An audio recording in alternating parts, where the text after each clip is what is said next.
I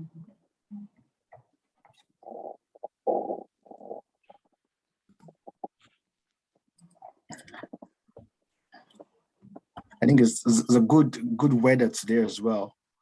So it's especially for those of us that are in Scotland. Well, for many people that are not in Scotland, I don't know how. I think the weather is great. I was listening to the weather reports, and it's going to be a good one today. Either way, what I will do, I'll start with the introductions, and like we always do. My name is Christian Harrison, and I'm privileged to be the facilitator of today's research seminar series hosted by the School of Business and Creative Industries of the University of West of Scotland.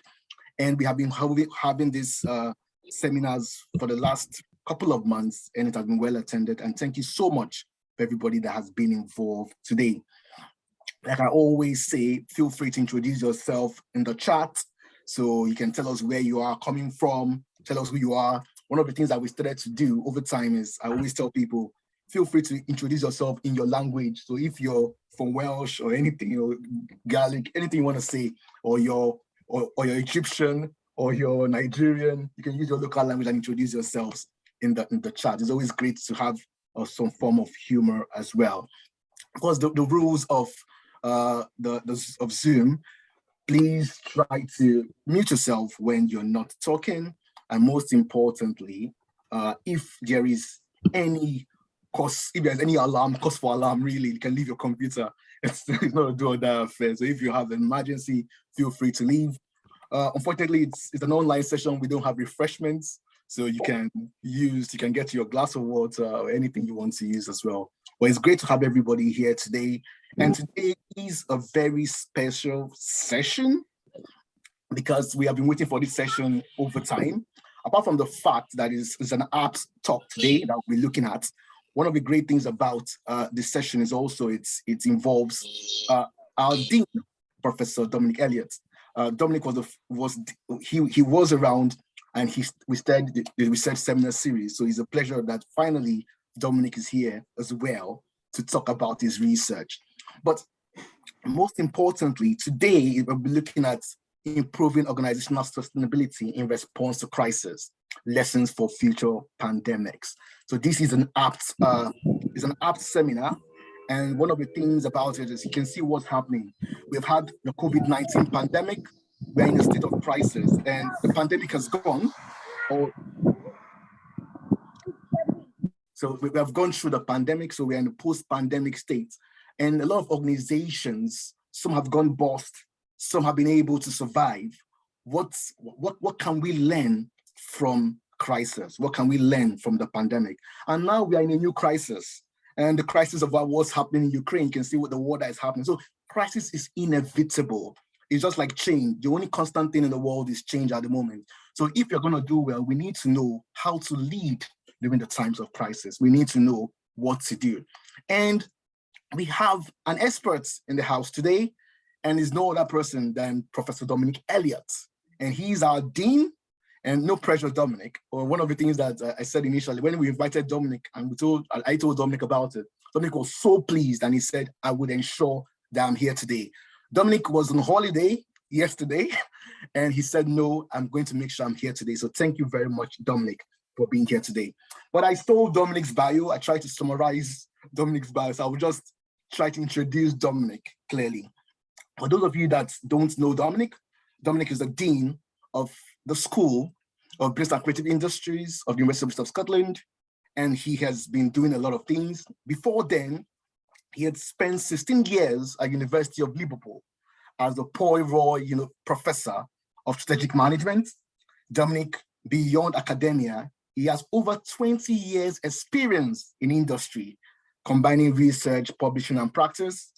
His interest, of course, is crisis management and organizational success. How can organizations deal with minor and major interruptions that are inevitable part of life? So he has done all that. And most importantly, he has published widely in many highly ranked journals and was the founding editor of the Academic Journal of Risk Management, an international journal. And he teaches, or he has taught, strategic management and crisis management on a variety of executive management or executive MBA programs across Europe, USA, Middle East, and Southeast Asia. So that is just a synopsis of the kind of speaker that we have today.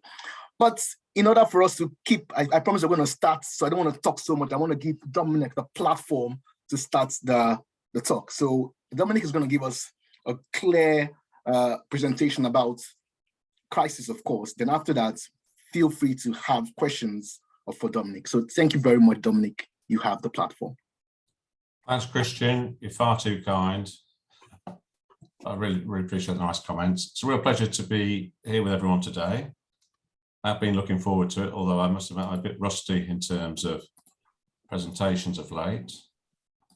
Bear with me. Hopefully you can see my screen.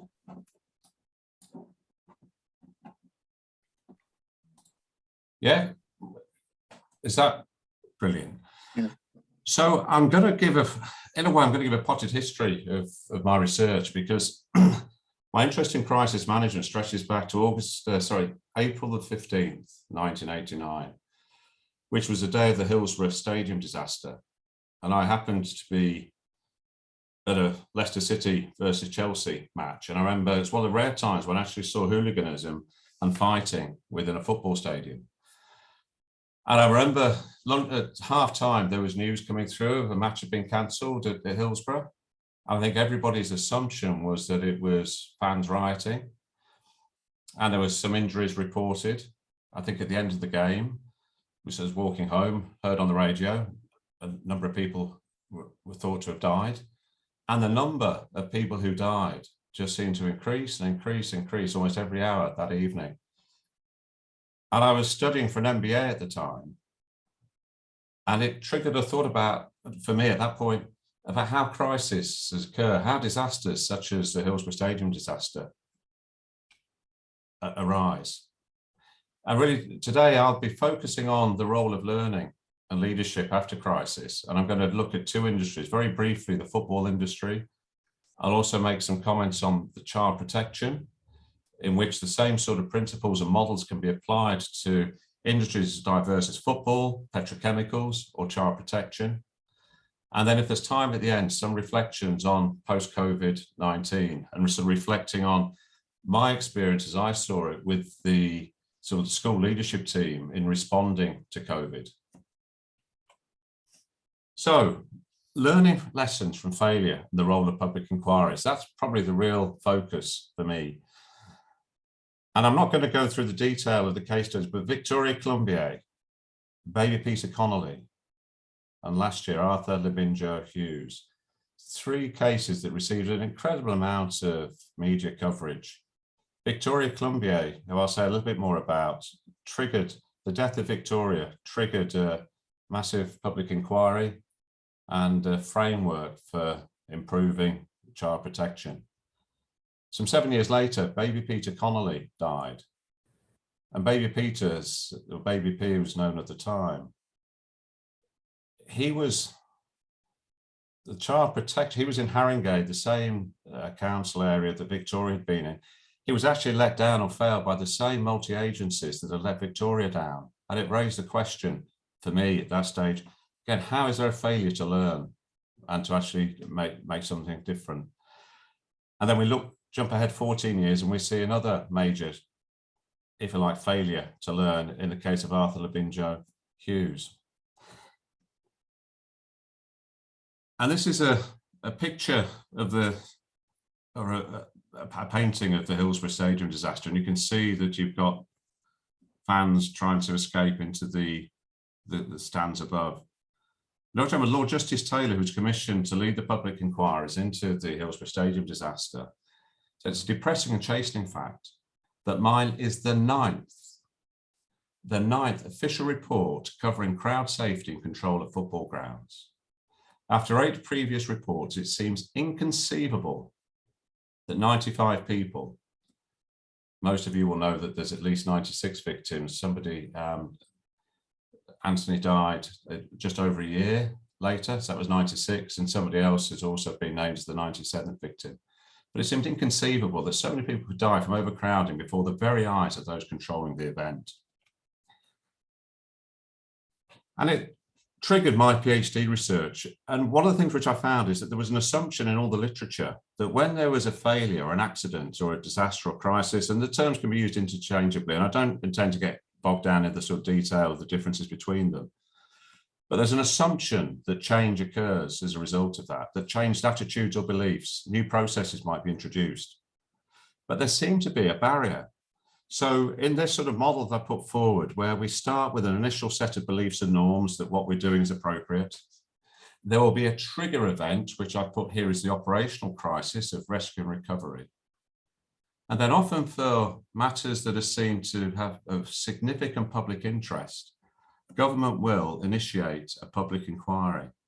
And I've suggested here that that might be seen as a process of acquiring knowledge, making recommendations, but it's trying to acquire knowledge. It's about acquiring knowledge about what the failures, why the failures may have arisen. And of course, the scope of any project or any public inquiry is determined by the people who set the terms of reference, which is government ministers.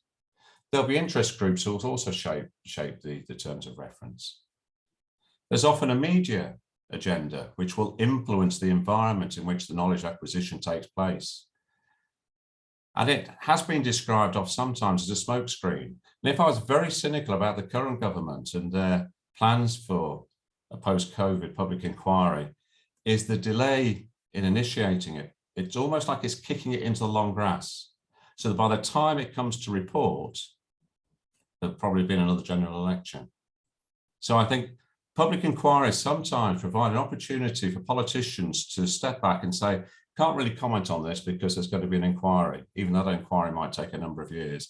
I ought to say that all these views are my own sort of personal views. So please, I'm not speaking on behalf of UWS. This is very much my view. After a public inquiry, there's a suggestion using institutional theory where they talk about the field. And the field is the environment in which organizations operate. So it could be like the football industry, it could be a regulatory industry. And field configuring events is a posh way of talking about conferences or other means of communicating the learning that has been acquired in the knowledge acquisition stage, the lessons that have been identified.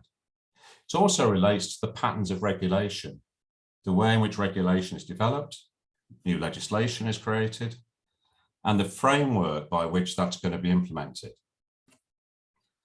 And then the final stage, the organizational level, is labeled here knowledge assimilation. There is an assumption that not just the lessons are absorbed somehow into the mindset of an organization, but they also become part of what the organization does in terms of its sort of future behaviors.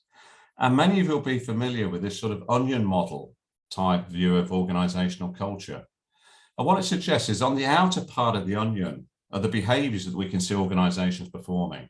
That's the most visible part of what any organization does, be it social services, a university, a football club, or government. That will be shaped by the plans and mechanisms and the structures by which they're organized. But right at the core, almost hidden from view, are the organizations and the individual's values. And I like this sort of version or view of organizational culture because what it suggests is that organizations are driven by things that we can't easily observe.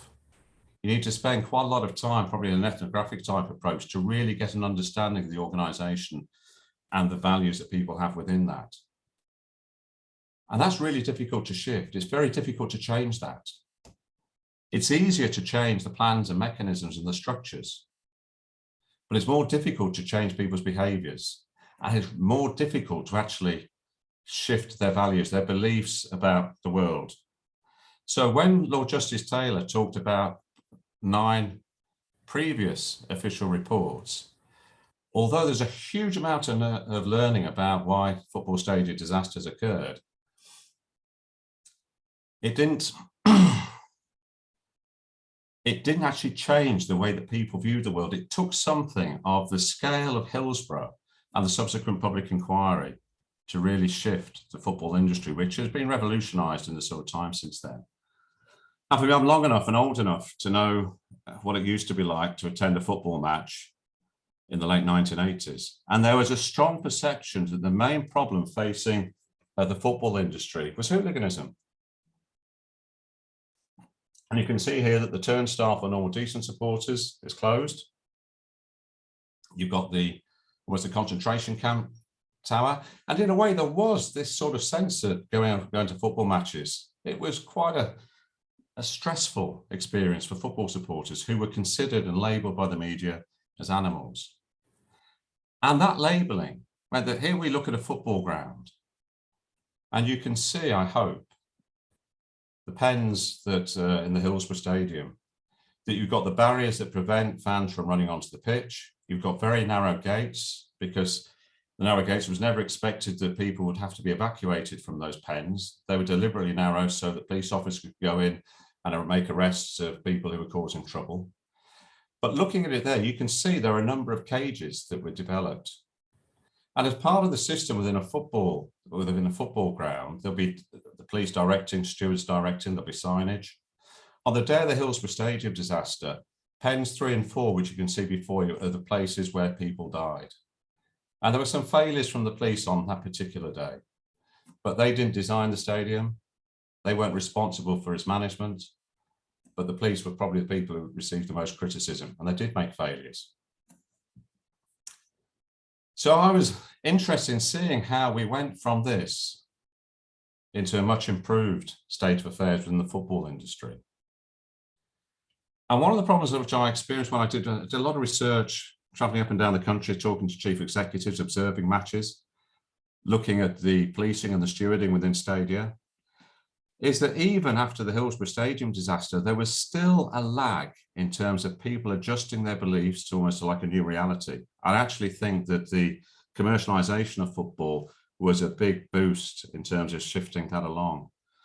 And if you think of the onion model there, what it suggests here is that we employ defence mechanisms to reduce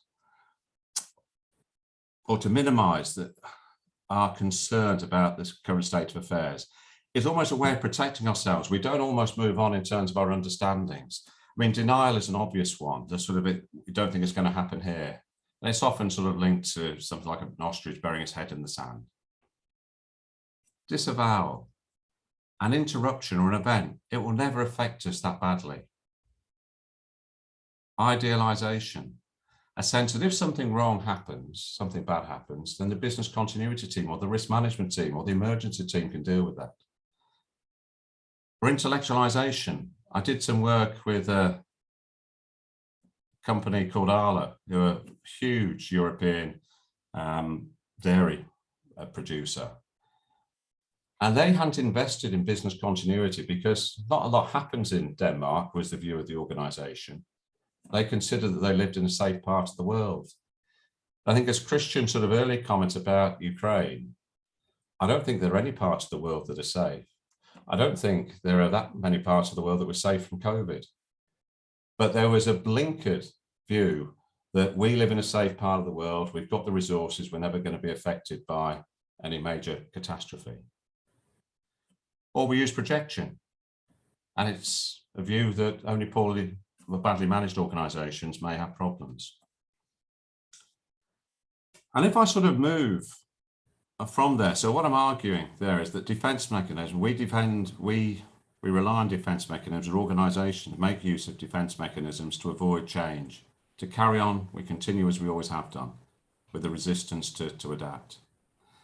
Within the UK, there's more than 100 children who die from mistreatment in the UK.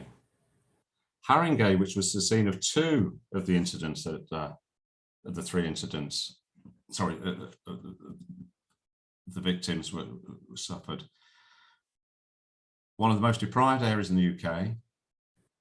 In the case of Victoria, there were 12 separate opportunities at least for a range of agencies to intervene and save Victoria. And there's poor interagency working together. So we're looking at a context here of organisational learning within a multi-agency context. So we have social services, children and family services, child protection social workers.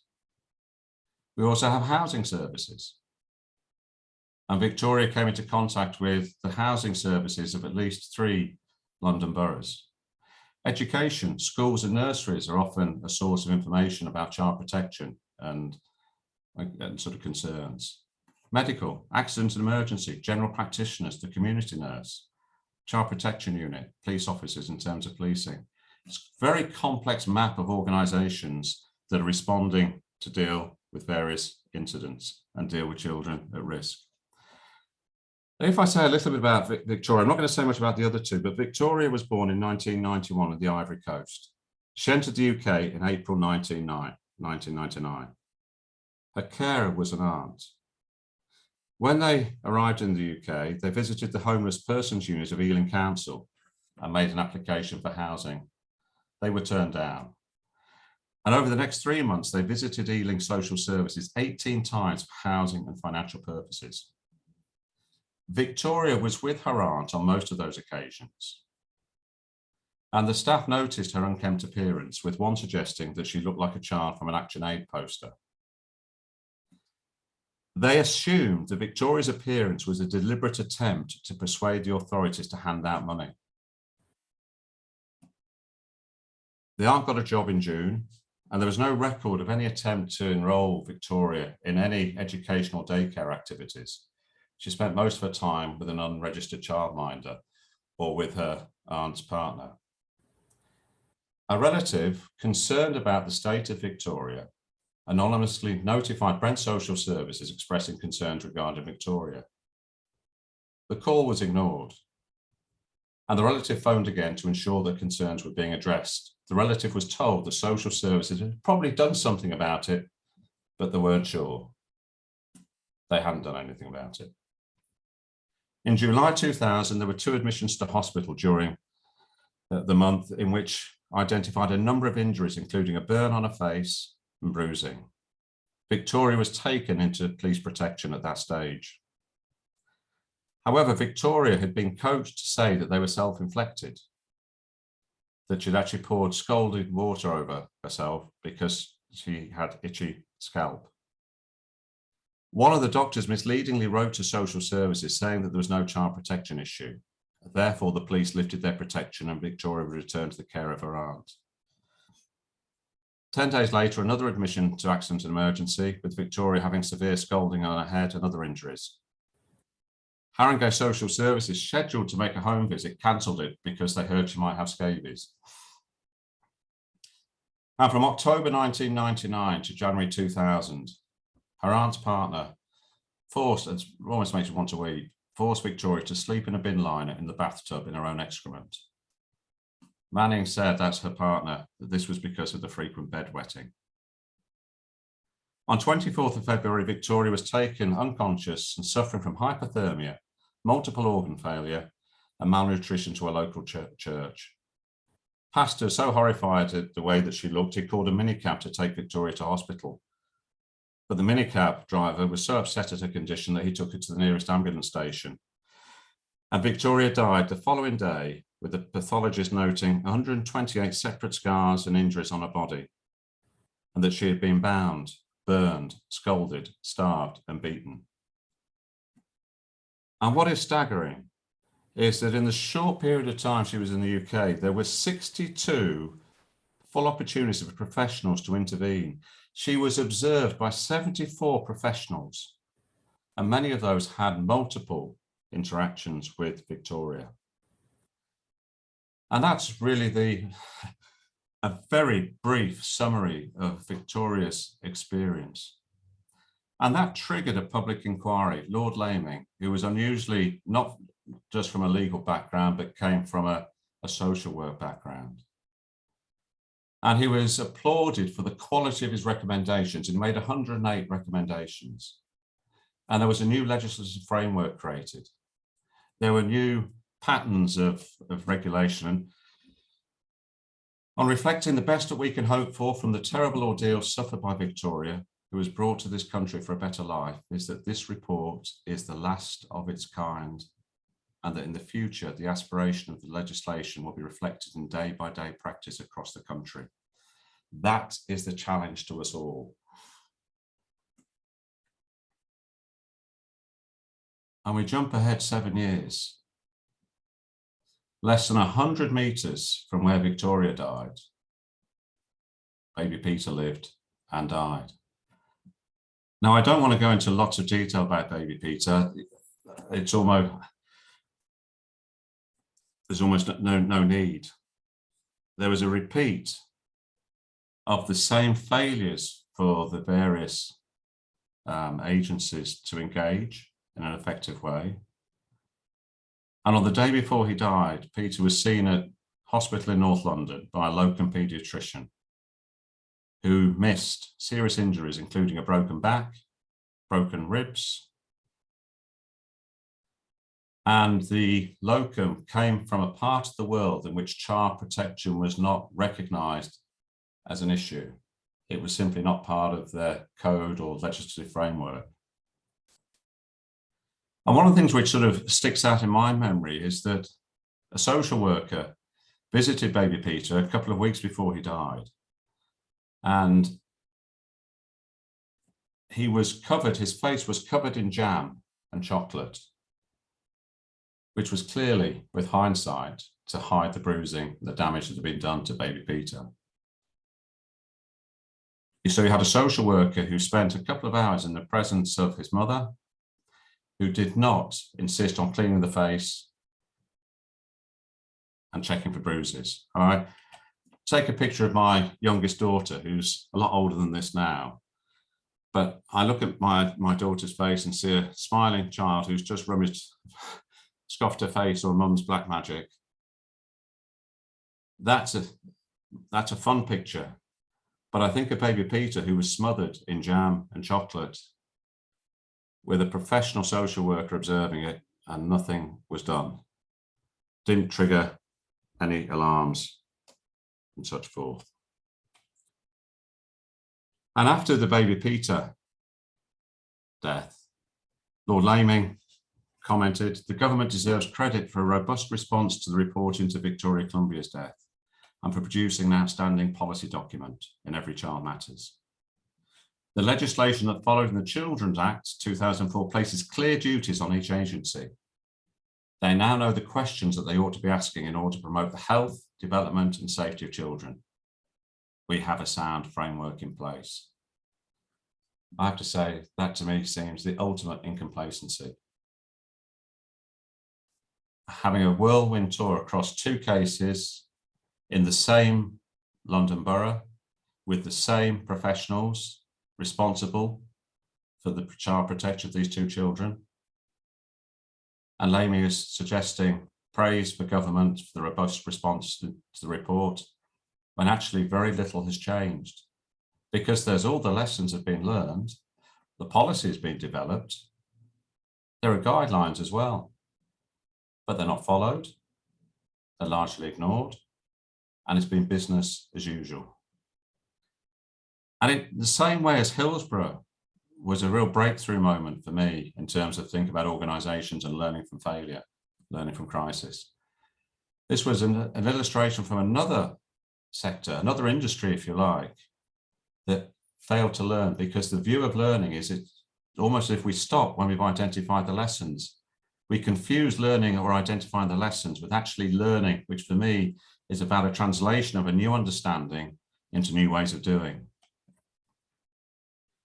And the recommendations were put forward by Laming in 2003, assigning responsibility for standards, procedures, rules and regulations across the various agencies who would be working together.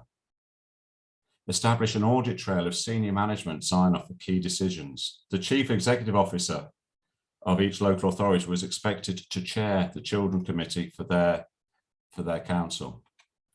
There were deadlines for formal interagency communications. But one of the biggest barriers to communication was actually that the different agencies spoke in different languages. If you can imagine, the language or the jargon of social work is very different to the language or jargon of police work. Different agencies have different priorities. They have a different focus. It's a very messy cluster of agencies to bring together for effective protection of children. There was an attempt to create one interagency information systems or compatible systems to be used by all professions working with children and families. I'm sure you can imagine the difficulty of implementing something like that. Something in UWS we've been trying to do for many years. And I think when you've got the multiple range of agencies, such as in this context, that's almost impossible. There'll be all sorts of reasons why systems can't talk to one another. And the sort of recommendations were made for the infrastructure, the creation of Children and Families Board, chaired by a Cabinet Minister, the local authority CEO to chair these Children and Family Boards, focus on a common language to be developed for interagency working. And one of the things within this sort of study, I observed that white powder in 4 or 5 different, whether it be the fire service, the police, social work, referred to something quite different.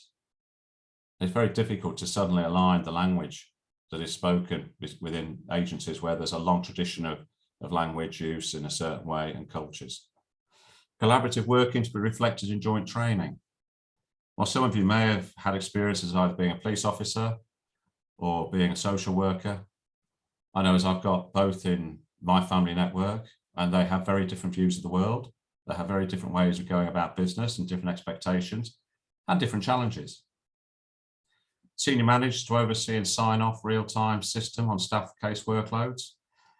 In 2022, the number of caseloads or workloads that individual members of staff have is horrendous. One of my nieces is a social worker, and it seems almost continually overwhelmed by the number of cases that she's having to deal with. One of the most important things, training to equip social workers with confidence to challenge unprofessionals. Social workers are trained to look after children. They're not trained in the same way that the police are to deal with challenging individuals. And when you're looking at an issue such as child protection, you're dealing with people who are dishonest. You're probably dealing with people who are bullyish and aggressive, threatening. And that takes a certain mindset to face. So there's a real barrier that you have people with the knowledge, but don't have the confidence.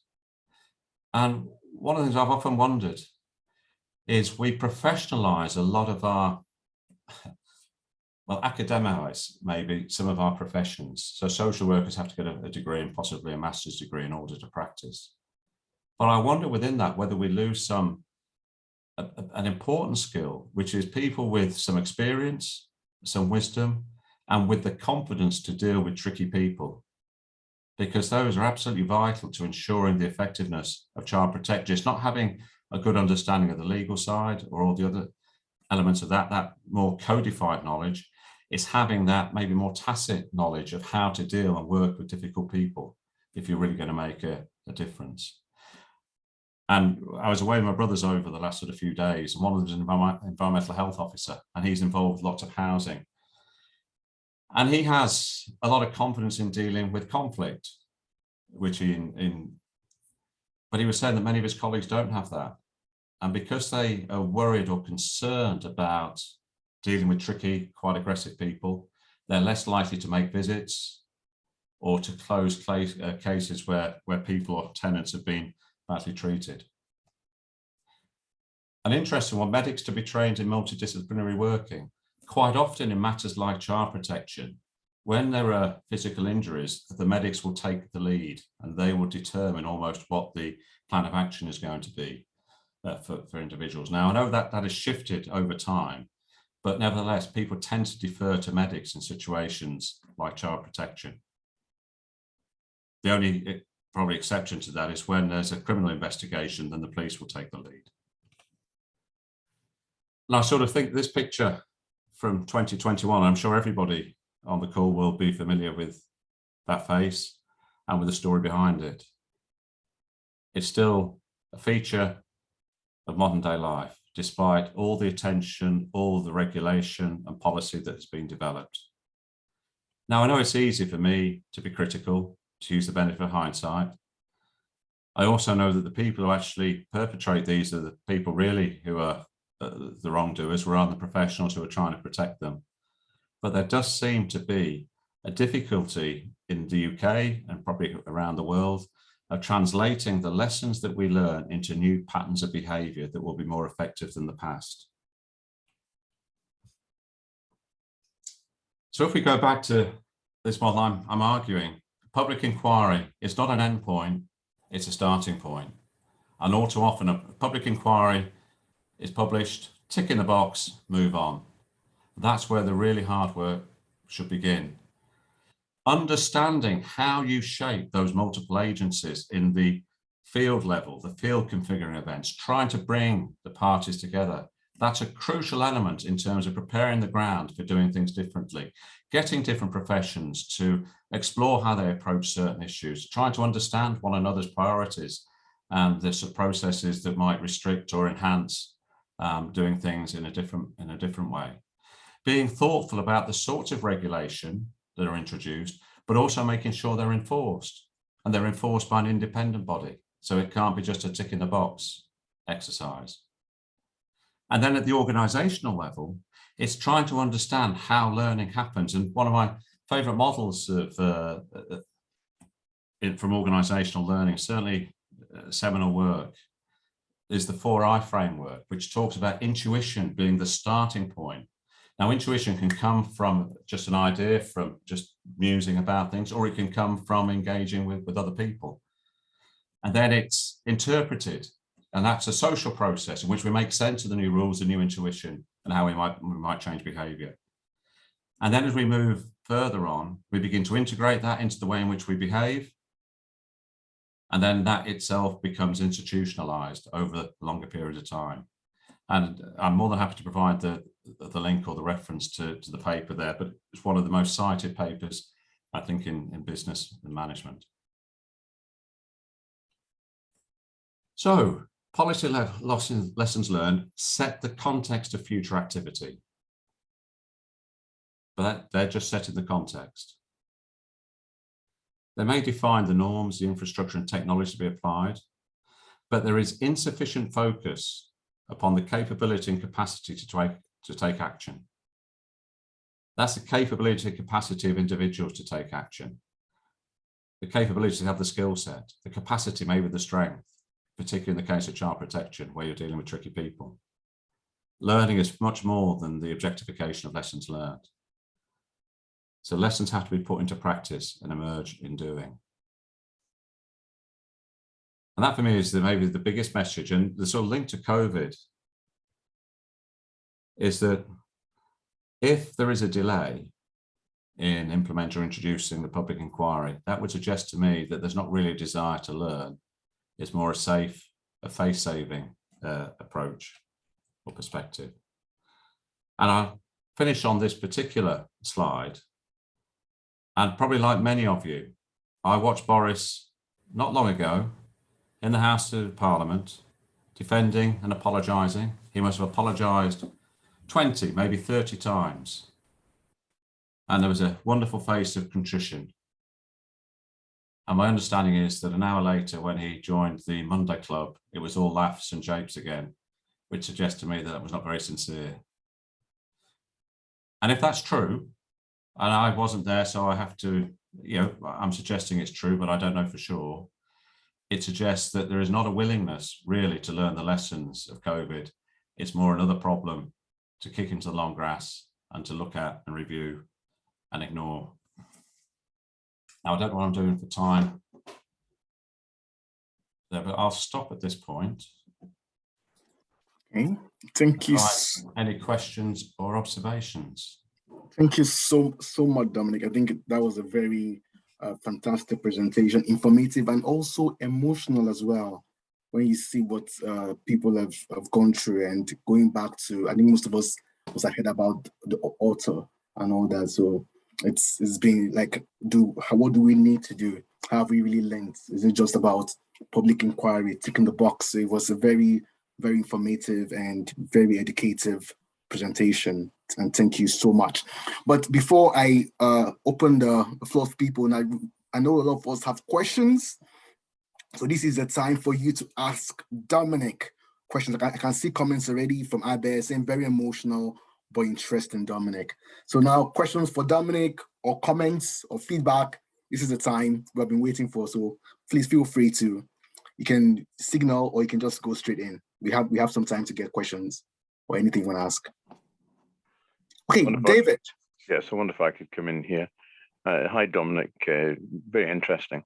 I think the difficulty from my point of view, and you know my background, is in fact the organizational change. You know, how do you get disparate organizations, you know, to make that change? And I think that's the point that I see you making here. I mean, I see that within one large organization, a BP or a Shell type organization, and it's got disparate parts. In other words, it's one entity, but your difficulty is interesting. There's different language. People, a noted language here in particular, because it's getting that common language between different disciplines is extremely difficult. So, you know, and having some sort of plan to go forward, when we talk about smart actions, what do you do? How do you ensure that it's carried forward? And I think that's the interesting point here is dreadful things that happen. And I'll pass this to my daughter who is in the kind of social work department. But how do you ensure that the change that's required is implemented? And, you know, I'm sure you don't have the answer. I don't think anyone's got the answer, but it's interesting. Thanks for your presentation. Thanks, David. And I think you're right that nobody does have the perfect answer, and it's easy as an academic to pass comment and make observations. I do think the one barrier which I observe, and I see this in the family dynamics, where a brother who was a senior police officer versus a couple who were social workers, and there's clearly a disrespect of the police, of social workers. And I think if you don't have respect for other professions, it's more difficult to have effective working. So I think that there's language and culture, and I think there's also that notion of respect. And policing, I hope, has changed over the last 20 or 30 years. In fact, I'm sure it has. But some old values maybe die hard. Okay, thanks very much, Dominic, for the answers. And of course, thanks, David, for the question as well. Any questions for Dominic? Any comments? Anything you want to ask? Okay, I think John is in the chat box. Okay, before Abed comes in, the History Channel here in the States, because John is from Arizona at the moment, has multiple series that focus on man-made disasters and collapsed civilizations. I think the issues highlighted in today's presentation shows the same patterns of human errors in thoughts and actions. Okay, I think that's a comment from John. And Dominic, do you want to say anything? Or in a way, what John's saying, it is so widespread, this sort of notion of man-made disasters, and I think we create the potential for failure. So that within COVID has been a trigger for many businesses to go out of business or to decline rapidly. It's been very successful, some others. But there are some basic principles, I think, that if the sort of opening slide where I talked about almost the pre-public inquiry, there's a sort of seminal work which talks about the incubation of crises, that organisations themselves create the potential for disaster. That's sort of a silly example, but a real one. Younger brother sells dumper trucks, bulldozers, etc., and he's got a number of dealerships across the UK. He had a couple that were co-owned, and one of his co-owners felt he could do better on his own. So he bought my brother out of this business. This was back in probably about 15, 16 years ago, before the credit crunch. And I always remember my brother saying to me, he said, you know, Dom, I bet you, let's call the bloke Simon. Simon's greedy. I bet you he'll have gone bust within 5 years. And the guy took a lot of money out of the business. Credit crunch hit. Simon's business folded. In fact, so my brother had the money from selling the co-ownership. The organisations that they were distributing their products, and Kubota were one. Because of my brother's track record, he got that dealership back again for nothing. And it was as simply by doing basics like keeping cash in the business. It sounds so obvious, but a lot of people don't maybe cut the margins too fine, that there are probably little things that can be done with organisations that can make them less vulnerable to crises and change. And I think, yeah, for me, that focus, often we focus upon the post-crisis and the learning and we might do, it's really helpful, I think, if we give attention in the pre-crisis stage where we might be warning signals of organisations failing or potentially failing and taking steps there to avoid it and to minimise it. Thanks very much, Dominic, for that. And Aber? Thanks very much, Dominic, for the amazing presentation. It's really very emotional. Of course, this is not my area of research, but I think from the recent years, we always focus on developing skills for students or for graduates, etc. But we all focused on the professional skills and the employment skills, etc. And we completely forgot about the personal qualities of the person. I think COVID opened our eyes to see, the kindness and the care and the help and working with each other, etc. This is what made the difference for everyone. So I think if we try to just focus more on the personal quality of the person, because for me, yes, I'm teaching accounting, I'm doing research in accounting, but while I'm doing research, while I'm doing teaching, while I'm dealing with colleagues, I cannot be separated from Abir as a person. So this affecting myself, how to do business and how to do teaching and how to do this. When I started to do this profession, I started to separate myself as a person from my professional job. And it didn't work properly for me. But when I decided to say no, I will be one person to do whatever job I will be allocated or I will be assigned. I completely satisfied with my job and I completely satisfied with what I'm doing. It doesn't matter, whether everyone is doing the same as me. But I think the personal quality, as you mentioned, Dominic, that all these kind of qualities are kind of dying. All this kind of respect and honesty and the honest and all of this, I think all of this will go back. Yes, we are talking about organizational change, but who's behind the organizations? By the end of the day, are human, are people, are persons who are different in everything. So I think this is my point of view. Although this is not my area of research, but I think this is what I thought about it. Thank you. And I think what you said about organisational change is important. There is some overlap often in the literature between organisational change and organisational learning. I think that there are differences. And I think what you say about individuals, I think as academics, we should always be inquiring to be better and to know more and have a richer understanding. Of course, the more you study, the more you realise you don't know, which is problematic. You don't have all the answers.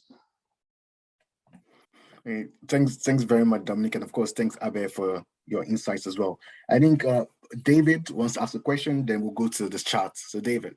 Okay, thanks again, folks, for that. And I think 2 points. First one to Dominic is, I think we survived because we did put money past to get through the emergencies. We did actually plan ahead, but that's an aside here.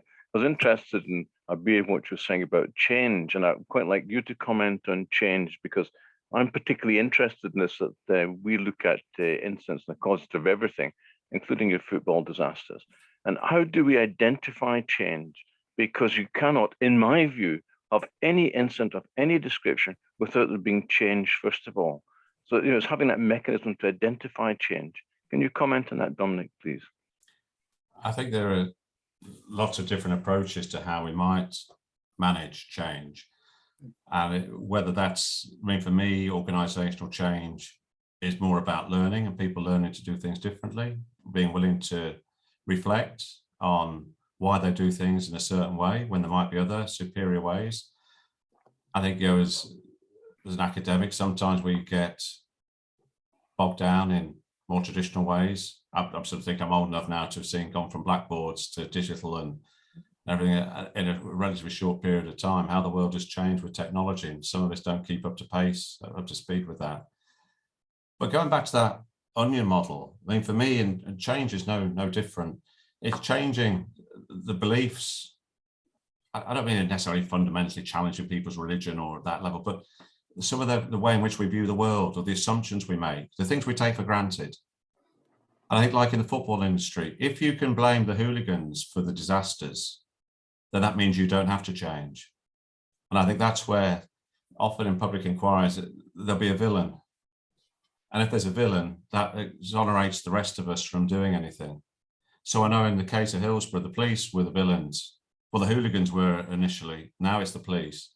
And actually, it's a failure of a range of agencies, the failure of the regulators, as well as the police did make bad decisions, but the stewarding, the people who designed the ground, all sorts of people contributed to create the potential for that disaster. So I think that there is something that if you're going to affect change within organisations, people have to, there's almost a collective shift. And maybe if I think 2 years ago at the start of COVID, where we switched to remote learning very quickly, that maybe has fast-tracked us to moving towards a more blended approach of learning, which will hopefully be beneficial for staff and students. It will give people flexibility. And that might be a positive outcome of COVID, but it took something as significant as COVID to make a shift. And there's always a danger that we simply revert to what we did before because it used to work, when really we know that the world has moved forwards. And whilst the remote learning might not have been as well designed as we would have liked, it was effective. It was as effective as it could be. We now need to, in my opinion, excel even more in blended learning to improve access, but to improve student experience. Thanks very much, David and Dominic, for the answers as well. I think we'll go to the chat, and it's from Stephen. So when we get stuck in these loops of repeating problems, it's often a cultural issue at many levels. And so changing systems or even people does not lead to progress. Similar things happening in social care over decades. Changing culture is not easy. And others would argue that it's not culture, it's resourcing. There's not enough people and too many demands. Will societies pay more, expanding the workforces and paying them better? So I think that's a question from Stephen. I think he's saying that, do you think societies will pay more, expanding the workforces, or will they pay them better? Oh, no. A simple example is after COVID, I was thinking NHS, thanks very much, nurses. We're going to give you a cost of living pay rise. No, I think with social work is the same. I don't think that we reward probably people in public service in the way that we might encourage. I think there will be a reversion to economically and politically to not invest in some of the core service, whether that be teaching, social workers, police, nurses. Again, it's a personal, it's a political view, but yeah, I'm not convinced that will change. And Stephen is saying, sadly, I think the answer is you're right. The answer is also no as well. So things are not going to change, unfortunately. I think we all agree with that. I think there are other, before I let Ahmed ask a question, I think more of comments from people on the chat as well. I think by Sutano, COVID, very insightful. COVID example in regards to our PM doesn't it show that we culturally are moving towards the direction of dealing with crisis based on how the media will interpret popularity rather than sincerity to deal with crisis. This is becoming prominent in the private sector. I think there's a lot of truth in that. The way that media coverage covers certain issues and certain incidents or events. And part of that is just about trying to sell as many newspapers as possible. But I do think media will have an influence if pressure is brought to bear on politicians or other parties in the public life. Okay. It will shape. It will have a large impact. I'm trying to make a link to Rebecca Vardy and Colleen Rooney, that it seems to be really popular. And I'm thinking, what a waste of money. And many of you know I'm a Leicester City supporter, so Jamie Vardy is a sort of hero of mine, but it's like a laughing stock. And yet the media is giving a huge amount of prominence, far more than the importance of their, and that's the nature of media, but they know that people are interested in it. And that's quite sad, isn't it? I think by the time you mentioned that, you also mentioned the Johnny Depp and Amber Heard. So I think it's all the same thing with the media. I think the celebrities are the ones that run the show. But either way, so Ahmed wants to ask a question. Ahmed, please, the floor is yours. Tonight, Rangers is playing in UEFA Cup, and 150,000 Rangers supporters descended on Seville in Spain. It's a small town. Now, how is going to be the crowd control there? So my question is, Dominic, what prediction do you have with this crowd, huge crowd going to a small town with a limited capacity to enter the stadium, and they don't have tickets? I have been to Seville with my own team, Leicester City, for just before the quarterfinals of the European Cup. I don't think I'll ever be able to say that again. So I know the ground, I know the surroundings. If it's true that 150,000, I've heard a figure 100,000, 150. To be honest, if we're talking about 75,000 or 50,000, that's a huge number of people in the streets of Seville. And my experience, even though I don't think the Leicester fans were particularly badly behaved, there was certainly very heavy policing, and I anticipate that there will be very heavy policing there in Seville. But with the narrow streets, there is potentially a disaster waiting to happen. But of course, It's almost impossible to control the flow of people. And I think it's situations like that. The fans were blamed initially for Hillsborough, and that was proven to be wrong. But fan behaviour can have an impact. And I think it did shape a little part of Hillsborough. I couldn't say this when I was working in Liverpool, but I do think that there was probably some bad behaviour that day, but not enough to warrant the fans being blamed. It was fundamentally a problem of design, a problem of control, of stewarding and policing. They were the main causes of disaster there.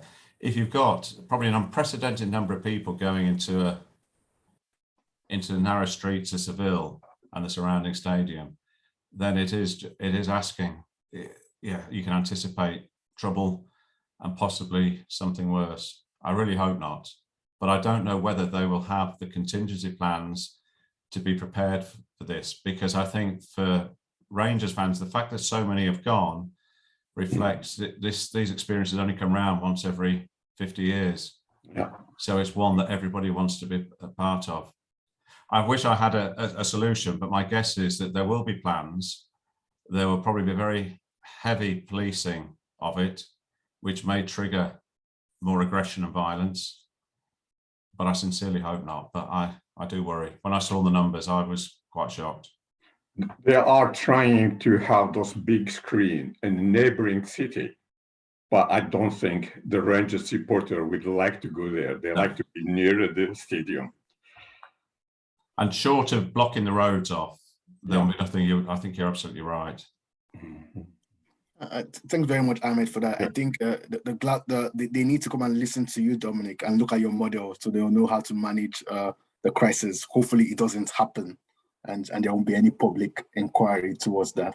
I think Katie was saying, I think the Glasgow Council is to blame for that. Also, there should be fan zones in place and Ibrox opened for fans to watch the match. There's nothing for them in the city. So I think that's very, very true, Kate. And the final question, because I know we're running out of time, I think from John. I've worked for a police department as a civilian. Privacy laws prohibits the discussion of many specific everyday occurrences beyond the many of the things dealt with. Do not make for good conversation. To be honest, people don't want to hear about daily crisis. How do we make it a part of everyday conversation in such a way that the average person is more involved with their local community? Also, your media tends to be overwhelmingly filled with horrible stories. Could it be desensitizing people to these issues? I think that final sentence really struck a chord. Media tends to be overwhelmingly filled with horrible stories. Could it be desensitizing people to see these? I remember running a 3-day workshop on crisis management with a variety of people from different businesses. And I always remember there was a guy from Orange. And I'd used lots of examples, the football industry, maybe child protection, petrochemical, big explosions. Really, it was good visual material for teaching. And he said, Don, I really enjoyed the module, but our buildings don't blow up all the time. We don't have crowd crushes or And it made me realise, I realised that I used the examples that were there where it was easy to do the research because they were so significant. But that's not part of everyday life. And I do wonder whether we desensitize people to these. And I'm thinking, I focused on 3 children. Now, if you think of, we're talking about at least 2,000 to 3,000 other children who have died in the last 20 years, whose names we don't know. And I do wonder, it's easy to become seduced by the big stories, the big noise, the big media coverage, and we don't see the other hardships and the smaller things, if you like, or behind that. So I do think the media does stoke that up and desensitizes that. In terms of the question about how to make it part of everyday conversation, I really don't know. I mean, people have certainly had views about the government, about COVID, about Ukraine. Although I noticed that the longer we listen like Ukraine, I think probably most people were switched on to the news for the first few weeks, and it's slipping down the agenda of the news agencies. Yeah, we have so much of it, and then we move on to something else. But I really don't know how we easily make it everyday conversation to involve the average person. Okay, thank you so much, Dominic. I think we've run out of time and I don't want us to go beyond the time, but it has been a very interesting presentation, very informative, very educative, and of course also emotional as well. I think if we're going to manage crisis, we need to know what to do. Like you said, public inquiry is important. I like the way you ended it by saying, if he's really sorry, then he wouldn't have been doing the party in the first place, or he wouldn't have been having fun with after a couple of what I think was after 1 hour. But really, there needs to be a public inquiry, and hopefully there will be a public inquiry going forward, seeing how we have been able to manage the pandemic process. But either way, thank you so much for everybody that attended. Thank you so much, Dominic. In the next 2 weeks, we're going to be having another presentation, and that will be looking at the messiness of the IT sector. So you want to know about knowledge management, and that will be by Dr. Wojciech. So make sure you attend and don't miss that presentation. But right now, thank you everyone that attended, and have a great day. I said apologies if it's been quite dark. And I hope, John, that it was worth getting up for. I think it was great, and I'm sure everybody, because I can see from the chat that everybody was saying was insightful, and we all had a great one. So Dominic, thank you so much. Thanks, folks. Good to see you all.